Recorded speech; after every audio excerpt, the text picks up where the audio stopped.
nous, on est une troupe au fil de l'art dans le Colombole. Et du coup, on va être présenté par un séjour. Donc d'abord, on va commencer par la grimpe.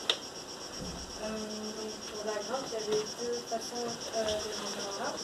En premier, il y avait la moulinette qui déroule à deux, et la chaleur et le grimpeur. Et après, la seconde technique, c'est la corde de l'œuf, en sautation. Quand on grimpait, il y avait un nœud sur une corde qui s'appelle un trucique, donc c'est un nœud autobloquant, au cas où notre assureur n'est pas attentionné, comme ça on a aucun risque de tomber, ça se bloque automatiquement. Durant la semaine, on a eu aussi l'occasion de faire un saut pendulaire. Du coup, on était environ à 10 mètres du sol. Et en fait, on sautait pendant environ 1 ou 2 mètres. Et après, on se faisait une sorte de grande balançoire. Et on a aussi dormi dans les arbres. Donc, on pouvait soit dormir dans des hamacs comme sur le dessin, soit sur une sorte de grande plateforme, une sorte de trampoline sans ressort. Voilà. Bonjour. Il y a deux grandes familles d'arbres, les résineux et les feuillus. Les résineux, on les reconnaît, enfin, on ne les reconnaît pas, mais les résineux, ils ont de la résine et des aiguilles, les feuilles ont des longues coupades.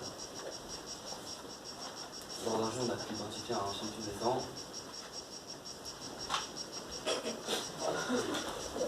Lors d'un jeu, nous avons pu identifier un chêne pubescent.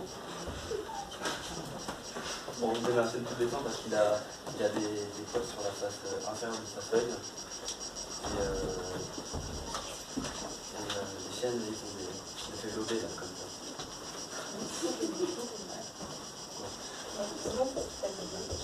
Des feuilles lobées comme ça. Comme ça, c'est des chênes.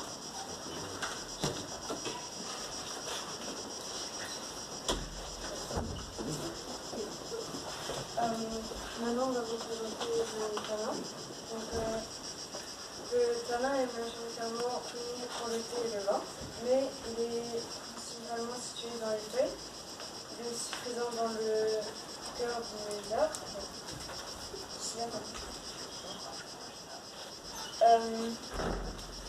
Au cœur de l'arbre, le bois est mort, donc il y a beaucoup de tanin et cela permet de soutenir l'arbre. Du coup, pendant la semaine, nous, on a fait des empreintes végétales. C'est ça. On peut les faire passer si vous voulez.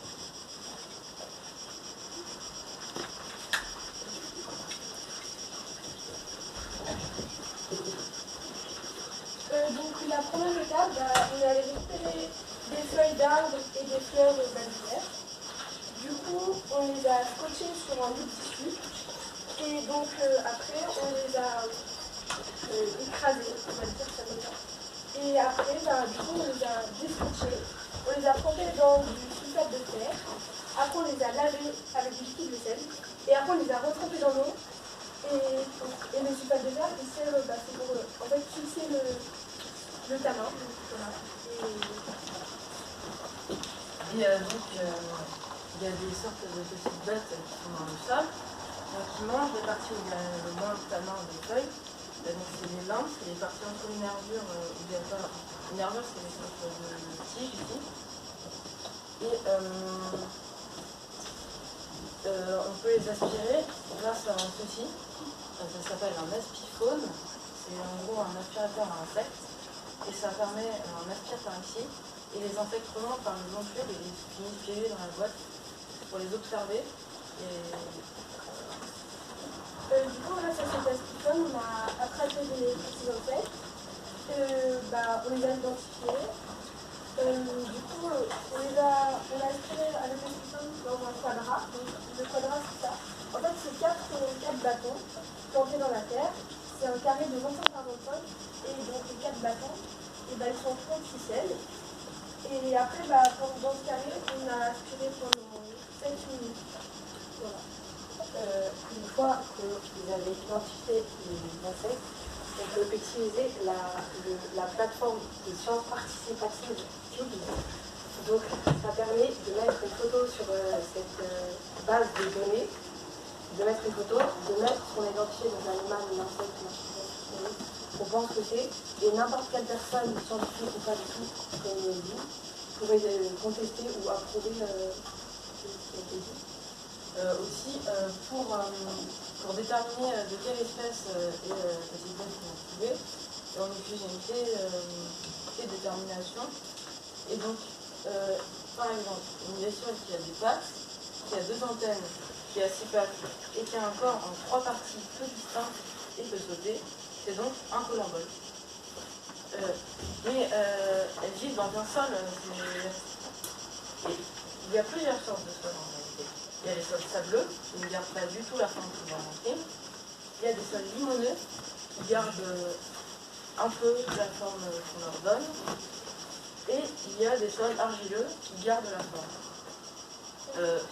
La raison pour cela, c'est que les sols sableux, ils ont des plus grosses particules, et les sols argileux, c'est plus petit, du coup ça se colle mieux et ça laisse moins passer l'air et Moi, je vais revenir sur les colamboles, donc le sujet du jour. Donc, les colamboles, c'est des toutes petites têtes minuscules, presque impossibles de voir la nuit.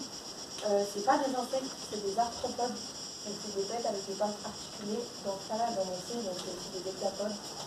Elles peuvent vivre sur terre ou sous terre. Elles servent à décomposer les feuilles, par exemple, et à beaucoup d'autres choses de la nature qu'elles décomposent. Et du coup, il y a 2 grandes familles de colamboles. Il y a les symphypléones, qui sont un peu plus ronds comme ça. Et il y a les arthropléones, qui sont plus allongés et plus donc le corps d'une colambole, c'est en 3 parties. Donc on a d'abord la tête, le thorax, avec les 6 pattes sur le thorax, et l'abdomen. Sur l'abdomen, il y a ce qu'on appelle des furcas, donc c'est ça. Ça leur sert à sauter, et donc à partir quand il y a des prédateurs, par exemple. C'est comme un ressort qu'elles ont. on a fini.